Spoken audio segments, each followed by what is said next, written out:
What's up, everybody? Welcome back to another video. Rafi816 here, and today we're going to be doing a review of Jojo's Bizarre Adventure Part 5, Episode 13. In last week's episode, we actually got to see Fugo stand for the first time, Purple Haze, and he got trapped in the mirror world. So, let's find out how this battle ends, guys. Just like in all other episodes, we start off right where we left off, where Fugo's actually getting attacked by Luso's man in the mirror.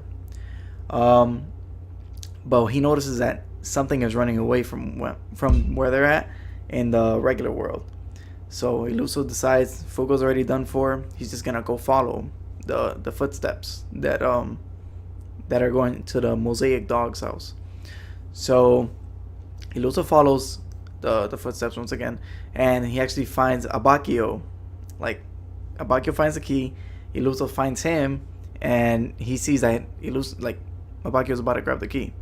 So Iluso actually tries to capture Abakio and bring him into the mirror world, but Abakio thinks fast and actually kicks the mirror away, which in my opinion that was a smart decision, but I'm pretty sure Abakio he forgot that it doesn't matter what mirror it is, even though if it's broken, all the mirrored surfaces are gonna allow Iluso and Man in the Mirror to actually bring them into the mirror world. So that's what happens pretty much. When Abakio goes to try to grab the key, Iluso grabs him and pulls him into the mirror world. Turns out it's not actually Abakio, it's freaking Moody Blues. I'm sorry, guys. So it's Moody Blues, guys. So Moody Blues goes into the mirror world, beats the crap out of Iluso and Man in the Mirror, and he keeps taunting him. He's like, your stand isn't that strong.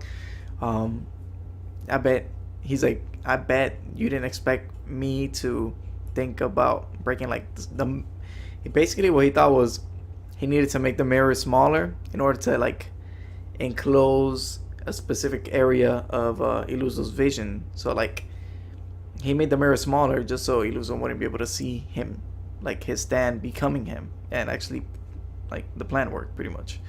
So yeah, I'm sorry for all the convoluted talk, but this episode was amazing.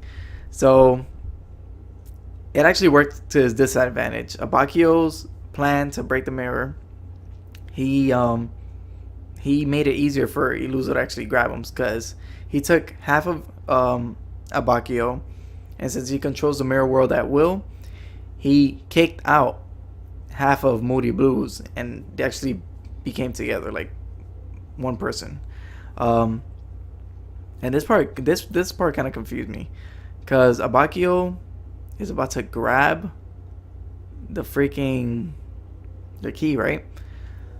Then Iluso when he looks at the key, it's not there anymore, right? He looks for the key, it's not there, and Abakio's taunting him, and he's hiding his hand. Turns out he cuts his own hand off, but I don't know why it was being teleported. Oh, never mind, guys, I fucked up. All right, so I just figured it out. So Abakio cuts off his own hand with the key in it, and then we see Moody Blue's forehead rewinding. So I'm assuming it doesn't matter if it's detached, even if a part of him is detached, Moody Blue's power allows Abakio to rewind any part of their bodies, regardless if they're attached or not. So it goes back to where Giorno was. Iluso follows the hand, and finds Giorno. And I find this part to be so funny, because he comes back to Abakio, and he's like, I bet you don't know what's going on over here. I bet you don't know what's going on over here. And Abakio's like, what the hell is he talking about? And he's like, wow, you risked your life, and Giorno doesn't even know what he's doing. So Giorno has a key. He gets pulled into the mirror world, and Iluso he thinks he's won pretty much. And Giorno just goes like this, and you see his hand has been infected by Purple Haze virus, which we know kills in it takes 30 seconds to infect a host body, and then it kills them instantly pretty much. So I don't know what happened, but he stuck out his hand, spreading the virus onto Abakio. No, sorry, onto Iluso. Iluso's hand starts like disintegrating, which is insane. Um, but he's like, since he has control over the mirror world once again, he can take himself out and just leave like the infected part. So he leaves, and then like, oh my god, you see his bones and all that nasty stuff. So he leaves the bones and everything that disintegrated, and he's just left with his hand spewing blood and stuff. What he didn't realize was that was part of Jono's plan, to make him come out the mirror world so Purple Haze could attack him. And we know that Purple Haze, like, Fugo didn't have complete control over him because he couldn't see where Purple Haze was. So what Jorno did was turn into use Gold Experience, which was in the real world, to turn a snake into a brick. No, to turn a brick into a snake, and crawl, like slither to where Iluso was. So Purple Haze grabs him right when he's about to get punched. Like, Iluso uses Man in the Mirror to try to hold his punch, but then like one of his capsules come off of Purple Haze, smacks the wall, and the virus just overtakes him. And just when you thought this shit was over, it really wasn't, because Purple Haze unleashes the scariest looking barrage of punches I've ever seen. Like, he looks evil as hell.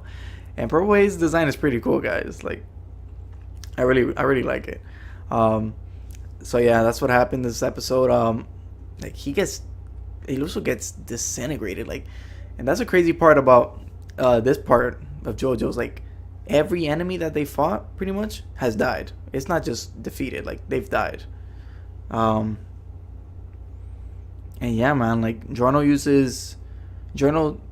cures himself by admitting that he created the snake from like the capsule that broke off, or I'm pretty sure it's the brick where the capsule hit and got infected with the virus, because he uses Gold Experience to take out the blood, to like take out the snake's blood and inject it into him, like as an anti-venom type stuff.